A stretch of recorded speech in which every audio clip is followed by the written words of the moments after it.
Miércoles 27 de marzo, miércoles santo. Estamos, hermanos, ya a la mitad de esta Semana Santa y hoy exactamente estamos terminando o clausurando ya el tiempo de Cuaresma, ¿verdad? Recuerde que la Cuaresma pues inició allá con el miércoles de ceniza y termina hoy el miércoles santo. Durante 40 días hemos estado preparándonos para poder vivir la pasión, muerte y resurrección del Señor, los cuales pues iniciarán mañana, ¿verdad? Mañana jueves inicia ya lo que se conoce como el Triduo Pascual, donde contemplaremos la pasión, que será mañana jueves, la muerte, que será el día viernes, y la resurrección, que podremos celebrar el próximo sábado en esa vigilia pascual, donde juntos, donde alegres estaremos reconociendo que Cristo, nuestro hermano, ha resucitado. Ahora, el día de ayer veíamos cómo el Evangelio de San Juan nos presentó el anuncio del Señor sobre la traición de Judas y la negación de Pedro. Ahora vamos a ver, vamos a leer desde la óptica del Evangelio de Mateo la traición de Judas. Por ello, el Evangelio para este día está tomado de San Mateo, capítulo 26, versículos del 14 al 25. Doy lectura a la palabra de Dios en el nombre del Padre, del Hijo y del Espíritu Santo. Amén. En aquel tiempo, uno de los 12, llamado Judas Iscariote, fue a ver a los sumos sacerdotes y les dijo: ¿cuánto me dan si les entrego a Jesús? Ellos quedaron en darle 30 monedas de plata, y desde ese momento andaba buscando una oportunidad para entregárselos. El primer día de la fiesta de los panes ácimos, los discípulos se acercaron a Jesús y le preguntaron: ¿dónde quieres que te preparemos la cena de Pascua? Él respondió: vayan a la ciudad, a casa de fulano, y díganle: el maestro dice, mi hora está ya cerca, voy a celebrar la Pascua con mis discípulos en tu casa. Ellos hicieron lo que Jesús les había ordenado y prepararon la cena de Pascua. Al atardecer, se sentó a la mesa con los 12, y mientras cenaban les dijo: yo les aseguro que uno de ustedes va a entregarme. Ellos se pusieron muy tristes y comenzaron a preguntarle uno por uno: ¿acaso soy yo, Señor? Él respondió: el que moja su pan en el mismo plato que yo, ese va a entregarme. Porque el Hijo del Hombre va a morir como está escrito de él, pero ay de aquel por quien el Hijo del Hombre va a ser entregado.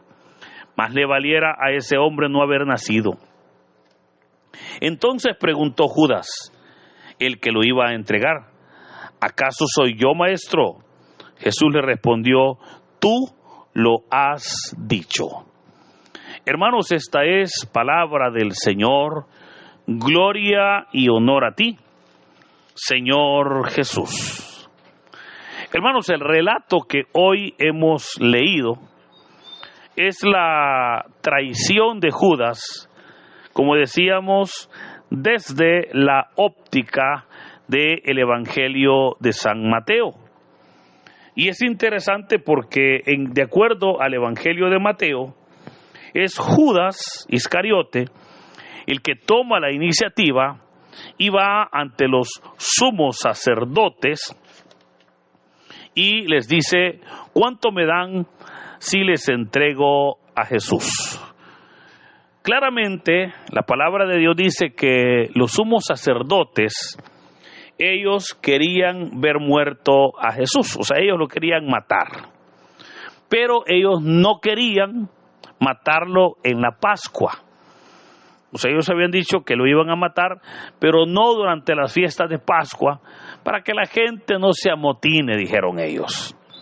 Pero vemos cómo ahora Judas está llegando, hermanos, y se los está poniendo en bandeja de plata, ¿verdad? O sea, hoy Judas les está haciendo la tarea, y por esa razón es que ellos van a aceptar. Ahora, ¿cómo lo veían los sacerdotes? Los sacerdotes conocían a Jesús. Insisto, lo querían muerto, pero no en la Pascua. Y ellos lo acusaban, ¿verdad?, de ser un hereje porque decía que era Dios. Lo acusaban de blasfemia porque les presentaba que él, siendo Dios, era igual al Padre.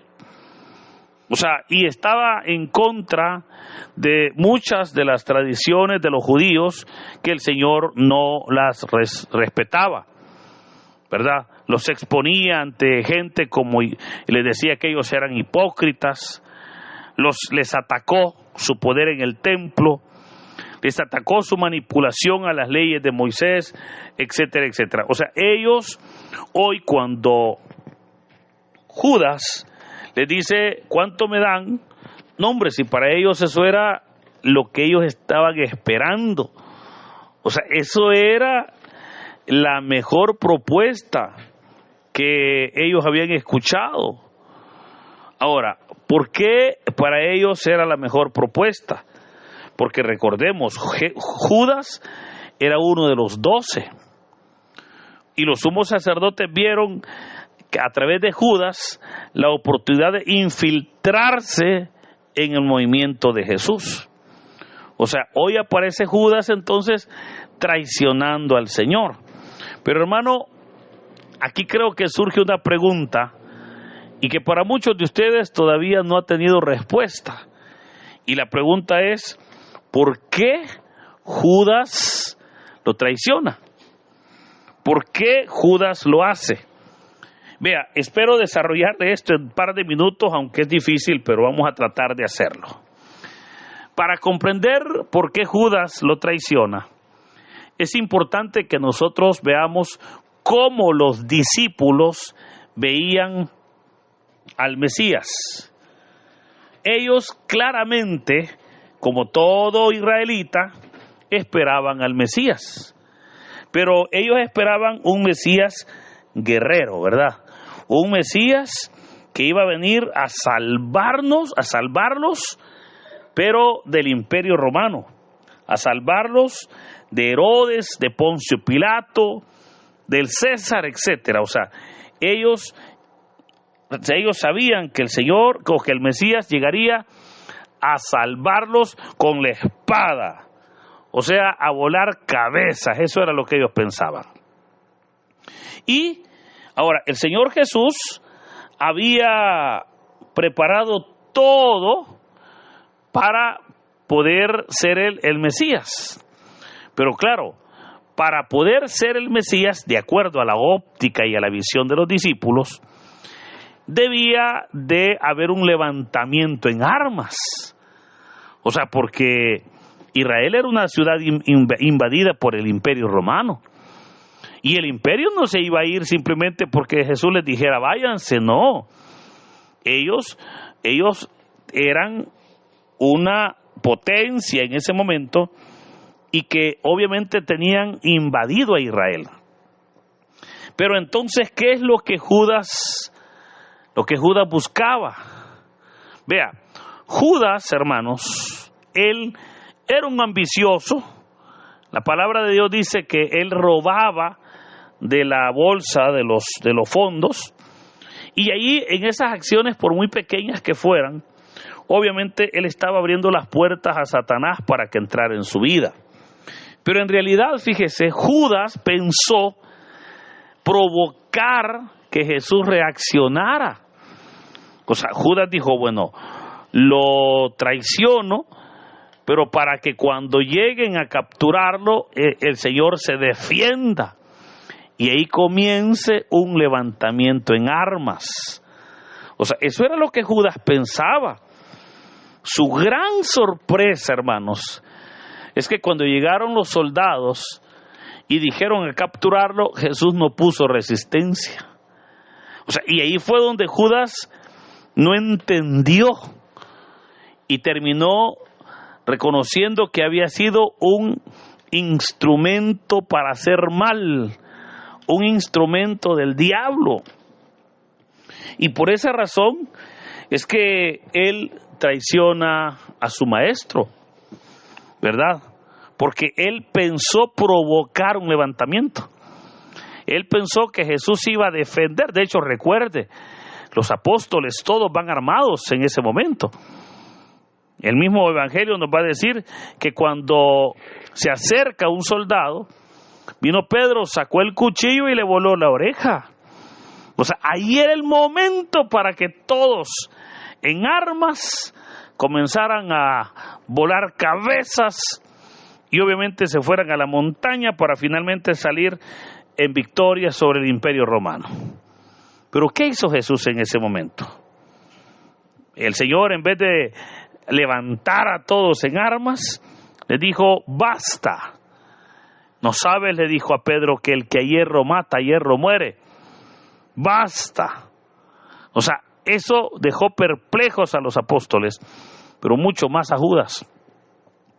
Porque Judas, que esperó que en ese momento Jesús se defendiera, curiosamente no lo hizo.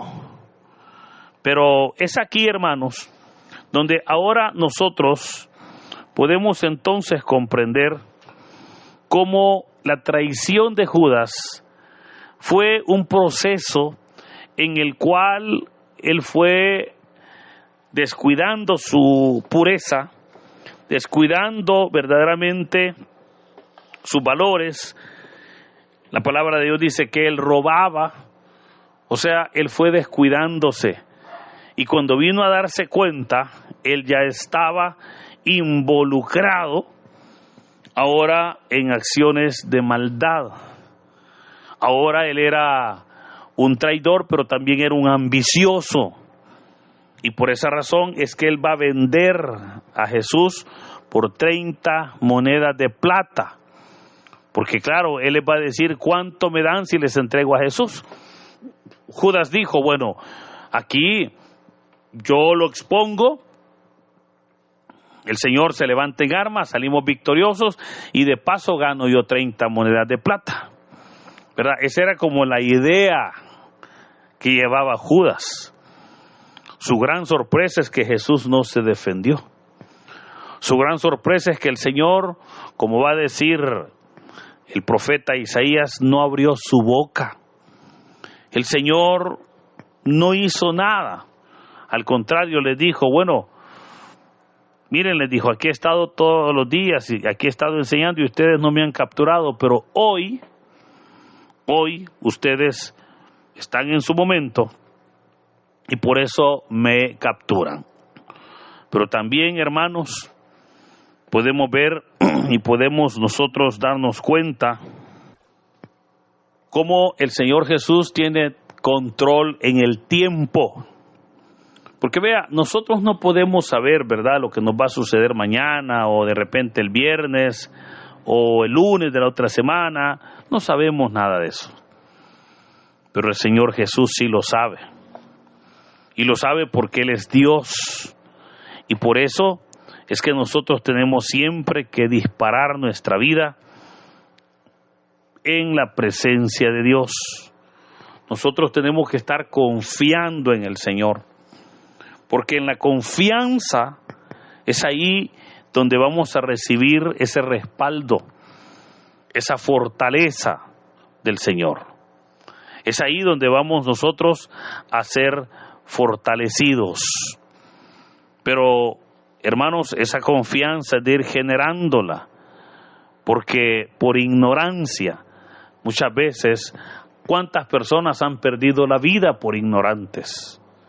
Así hoy podemos nosotros conocer a Dios, seguirle, amarle, honrarle y obviamente estar trabajando en su obra para que el reino de Dios pueda crecer para la honra y la gloria de Dios.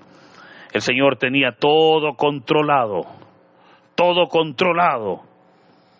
porque aun cuando nadie sabía, ni el mismo Judas cuando le dijo: ¿seré yo, maestro? Jesús le dijo: tú lo has dicho. Por eso, queridos hermanos, confiemos en nuestro Dios, Confiemos en el Señor, pues Él tiene el control. Él tiene el control. ¿Para qué yo voy a andar buscando otras ayudas si en Cristo lo tenemos todo? ¿Para qué vamos a andar buscando otras ayudas si en Cristo está la bendición, está la respuesta? Por eso le animo para que en este día, hoy que estamos cerrando el tiempo de Cuaresma y nos disponemos para que el día de mañana poder continuar o iniciar con el Triduo Pascual, hoy es cuando podemos nosotros también ser agradecidos con el Señor, ser fieles por sobre todo, ¿verdad? Y comprender que nuestra vida debe de estar puesta en su presencia, en sus manos, para que el Señor cuide de nosotros.